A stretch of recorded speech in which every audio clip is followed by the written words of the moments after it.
வணக்கம், என் பெயர் பட்டு. என்னோட வெப்சைட்டோட பேர் freefincare.com. இன்னைக்கு வீடியோவில் குழந்தைகள் பேரில் ஏன் இன்வெஸ்ட் பண்ணக்கூடாது அண்ட் குழந்தைகளுக்கு பண அருமையை பற்றி எப்படி சொல்லிக் கொடுக்கறது அப்படிங்கிறத பற்றி பார்க்கலாம். எனக்கு இந்த மாதிரி வீடியோஸ் மொபைலில் இந்த மாதிரி வீடியோஸ் பண்ணுறதை நான் முதல்ல நிறுத்திக்கணும். கொஞ்சம் டெக்னிக்கலாகவே சொல்ல ஆரம்பிக்கணும். கொஞ்சம் ஐடியா வரமாட்டேங்குது. நான் திருப்பி போய் நீங்கள் சொன்ன லிஸ்ட்டை போய் பார்த்தா தான் ஏதாவது ஒரு இன்ஸ்பிரேஷன் வரும். சரி, ஸோ முதல்ல குழந்தைகள் பேரில் ஏன் இன்வெஸ்ட் பண்ணக்கூடாது? நிறைய பேர் எங்கிட்ட கேட்டிருக்காங்க, ஃபோரம்ஸில் கேட்டிருக்காங்க. நான் என் குழந்தை பேரில் இன்வெஸ்ட் பண்ண போகிறேன், எங்கே போடலாம்? எஸ்ஐபி போடலாமா, எஃப்டியில் போடலாமா, ஆர்டியில் போடலாமாங்கிறாங்க. எதுக்குடா குழந்தை பேரில் இன்வெஸ்ட் பண்ணுறேன்னா, அப்போ தானே அவங்களுக்கு இன்வெஸ்ட்மெண்ட்ஸை பற்றி தெரியும். உங்கள் குழந்தை பேரில் எஸ்ஐபி ஆரம்பித்தா அவனுக்கு தெரிஞ்சிருமா? நீ எஸ்ஐபி ஆரம்பித்தா அவனுக்கு எஸ்ஐபி பற்றி எல்லாம் தெரிஞ்சு போச்சான்னு? இதெல்லாம் அடி முட்டாள்தனம்.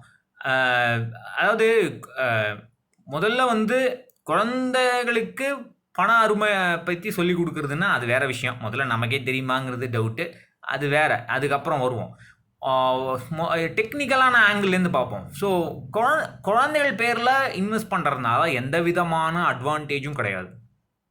ஏன்னா டேக்ஸ் பெனிஃபிட் கிடையாது. அவங்க மைனர்ஸ். அவங்க பேரில் நீங்கள் இன்வெஸ்ட் பண்ணிங்கன்னா நீங்கள் தான் டேக்ஸ் கட்டணும் இன்கம் கிளப்பிங் ரூல்ஸ்னால. அவங்க மேஜராக இருந்தால் அது அவங்களுக்கு கொடுத்த பணம் மாதிரி ஆகிடும், அது வேறு பிரச்சனை. இப்போ அவங்களுடைய ஃப்யூச்சருக்கு நம்ம இன்வெஸ்ட் பண்ணுறோன்னா அந்த பணத்தை நம்ம பேர்லேயே போட்டுக்கிறது பெட்டர். இப்போது ஏன்னா ஃப்யூச்சரில் நாளைக்கு பசங்க எப்படி மாறுவாங்கன்னு தெரியாது. இப்போ திடீர்னு பையன் நான் காலேஜுக்கெலாம் போகல, நான் டே ட்ரேடிங் பண்ண போகிறேன், ஏன் நீ என் பேரில் போட்டல பைசா, அது என் பேரில் தானே இருக்குது, இப்போ நான் மேஜர் ஆகிட்டேன், இந்த பைசா நான் எடுத்து என் டே ட்ரேடிங்கில் போடுறேன்னு சொன்னால் என்ன பண்ணுவீங்க? மேபி அவன் பெரிய டே ட்ரேடர் ஆகலாம், சொல்ல முடியாது. இல்லை இருக்கிறதும் போகலாம். அதாவது நாளைக்கு அவங்களுடைய கேரியர் சாய்ஸ் எப்படி மாறும்னு தெரியாது. அஃப்கோர்ஸ் அதுதான் பண்ண போகிறேன்னா அதுதான் பண்ண முடியும், நம்ம அவங்கள விட்டுற வேண்டியது தான். பட் ஆனால் இந்த என் பேரில் பைசா இருக்குது, நான் மேஜர் ஆகிட்டேன், அது என்னுடைய பைசா அப்படிங்கிற ஒரு ஹேண்டில் அவங்களுக்கு கொடுக்க வேண்டிய அவசியம் இல்லை என்பது தான் என்னுடைய கருத்து. அந்த லெவரேஜ் நம்மக்கிட்ட இருக்கணும். அப்படியே நான் டே ட்ரேடராக போகிறேன், இல்லை கிரிப்டோ கரன்சியில் இன்வெஸ்ட் பண்ண போகிறேன், இல்லை பியர் லெண்டிங்கில் இன்வெஸ்ட் பண்ணேன், இல்லை கந்து வெட்டிப்பில் அப்படி அந்த மாதிரி ஏதாவது கொஞ்சம் ஹை ரிஸ்க், அந்த தொழில்கள்லாம் தப்புன்னு நான் சொல்ல வரல. But high risk unconventional career choice பண்ணும்பொழுது நமக்கு கொஞ்சம் லெவரேஜ் வேணும் அப்படிங்கிறது என்னுடைய கருத்து. அஃப்கோர்ஸ் இப்போ குழந்தைங்களாம் அவங்களுக்கு வேண்டியதான் பண்ண வைக்கணும், அது வேறு ஆங்கிள். பட் அதுக்காக அதாவது இந்த பணம் அவங்க பேரில் இருக்குங்கிறது அதை அவங்க அட்வான்டேஜாக எடுத்துக்கக்கூடாது அப்படிங்கிறது அதுக்காக தான் சொல்கிறேன்.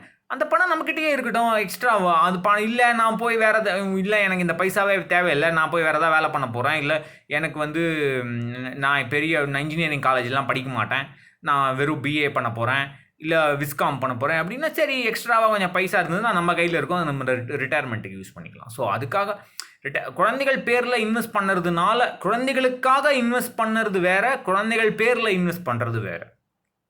அது ஒன்று. குழந்தைகளுக்கு நம்ம பண அருமை எப்படி சொல்லிக் கொடுக்கலாம் அப்படிங்கிறத பற்றி பேசலாம்.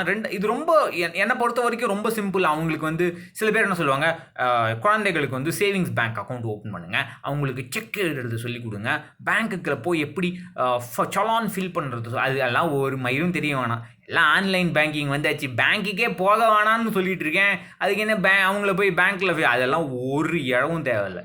என்னை பொறுத்த வரைக்கும் பண அருமை தெரியணும்னா அதுக்கு ரிசர்ச் பண்ணணும். இப்போது அவங்க எதாவது கேட்டாங்கன்னா நம்ம அதாவது நான் சொல்கிறது பானிபூரியா பேல்பூரியாங்கிறத அதை பற்றி எந்த விதமான ஆராய்ச்சியும் தேவையில்லை. பட் கொஞ்சம் விலை உயர்ந்த பொருள் கேட்டாங்கன்னா, மொபைல் கேட்டாங்கன்னா, அது வாங்கி கொடுக்க மாட்டேன்னு சொல்கிறது வேறு விஷயம். இல்லை ப்ளே ஸ்டேஷன் கேட்பாங்க, இல்லை டிவி வாங்கலான்னு ஏதாவது இந்த மாதிரி ஒரு கொஞ்சம் எக்ஸ்பென்சிவ், இல்லை இங்கே ஹாலிடே போகலாமா அங்கே ஹாலிடே போகலாமா, அந்த மாதிரி ஒரு டிபேட், ஒரு டிஸ்கஷன் நடக்கும்பொழுது அவங்க ஒன்று சொல்லும்பொழுது இதை பண்ணலாம் அப்படின்னு அவங்க அடம் பிடிக்கும்பொழுது, சரி நீ சொல்கிறத கேட்குறேன், பட் ஆனால் இதுக்கு ஏன் நீ இந்த ரீசன்ஸ் அப்படி இதுக்கு எனக்கு கரெக்டான ரீசன் சொல்லு, எனக்கு இந்த பொருள் ஏன் வாங்கலாம், இந்த பொருளை விட பெட்டர் பொருள் இருக்கா, ஏன் இந்த பொருளை வாங்கணும் அப்படிங்கிறத கொஞ்சம் அனலைஸ் பண்ண சொல்லுங்கள். அவங்களையே வந்து டீட்டெயில்டாக ரிசர்ச் பண்ணி கேட்க. ஸோ இது வந்து ஒரு ஃபார்ம் ஆஃப் டிலே கிராட்டிஃபிகேஷன்னா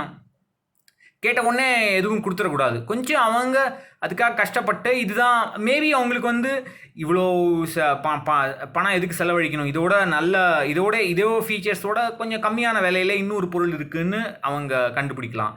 இல்லை இதோட பெட்டரான பொருள் இருக்குது, கொஞ்சம் எக்ஸ்பென்சிவ், அதையும் கண்டுபிடிக்கலாம். என்ன வேணால் ஆகலாம். பட் இந்த ஒரு ரிசர்ச் அவங்க பண்ணும்போது ஆட்டோமேட்டிக்காக அவங்களுக்கு ஒரு டிலே கிராட்டிஃபிகேஷன் ஆட்டோமேட்டிக்காக வரும். கொஞ்சம் டிலே ஆகும். ஒரு வாரம் கழித்து வாங்கலாம். அந்த ஒரு வாரம் கழித்து வாங்கும்போது கொஞ்சம் தள்ளி போடும்போது அந்த இதை வாங்கினா தான் நம்மளால் உயிர் வாழ முடியும் அப்படிங்கிற ஒரு ஏர்ஜ் வந்து கொஞ்சம் கம்மியாகும். இது நம்மளுடைய டிசிஷனில் ஒரு தெளிவு பிறக்கும். ஏன்னா நமக்கு வந்து ரிசர்ச் பண்ண நமக்கு இன்ஃபர்மேஷன் வரும், ஒரு பேலன்ஸ் வரும். கெட்டதும் தெரியும், நல்லதும் தெரியும். ரிவ்யூஸ் படிக்க சொல்லுங்கள். மற்றவங்கெல்லாம் என்ன சொல்லியிருக்காங்க, இந்த ப்ராடக்ட்டில் என்ன பாசிட்டிவ்ஸ் என்ன நெகட்டிவ்ஸ் அப்படின்னு. இது வந்து யூடியூப் வீடியோஸில் என்னெல்லாமோ போடுறானுங்க அப்பா சாமி. அதாவது எனக்கு வந்து கொஞ்சம் நான் வந்து ஓல்டர் இன்டர்நெட் யூஸர்னால ஒரு பொருளை பற்றி ரிவ்யூ தேடணும்னா நான் கூகுளில் போய் தேடுவேன். ஆனால் இப்போ இருக்கிற ஜென்ரேஷன் நேராக யூடியூப் போய்ட்றாங்க. அது நான் அப்புறம் அவங்கள பார்த்து தான் கற்றுக்கிட்டேன். இப்போ நான் எதாவது வாங்கணும்னா நேராக யூடியூபுக்கு போய் ரிவ்யூ தேடுறேன். ஸோ அந்த மாதிரி அவங்கள ரிசர்ச் பண்ண வச்சோம்னா அது ஆட்டோமேட்டிக்காக அவங்களுக்கு பணத்தோட அருமை தெரிஞ்சிடும். ஸோ அதே மாதிரி எல்லாமே அவங்க கேட்ட உடனே கொடுக்காம, ரைட்டு நான் வாங்கி தரேன், பட் ஸ்டில் நீங்கள் வந்து இந்த ரிசர்ச்சை எனக்கு பண்ணி சொல்லு. அஃப்கோர்ஸ் நம்மளும் அதுக்கேற்ற மாதிரி ப்ரிப்பேர் பண்ணி அவங்க என்ன சொல்கிறாங்கன்னு புரிஞ்சுக்கணும். இல்லைனா ஈஸியாக ஏமாற்றிட்டு போயிடுவாங்க. நம்மளும் கொஞ்சம் ரிசர்ச் பண்ணி வச்சுக்கணும் பேக்ரவுண்டில். ஸோ எனக்கு தெரிஞ்சு இந்த ஒரு ஸ்டெப்பை நம்ம ஒழுங்காக பண்ணாலே அவங்க வந்து பார்த்து செலவழிக்க அவங்களுக்கு கற்றுக் கொடுத்தாலே மற்றது எல்லாமே தானாக செட் ஆகிடும் அப்படிங்கிறது என்னுடைய ஸ்ட்ராங் நம்பிக்கை.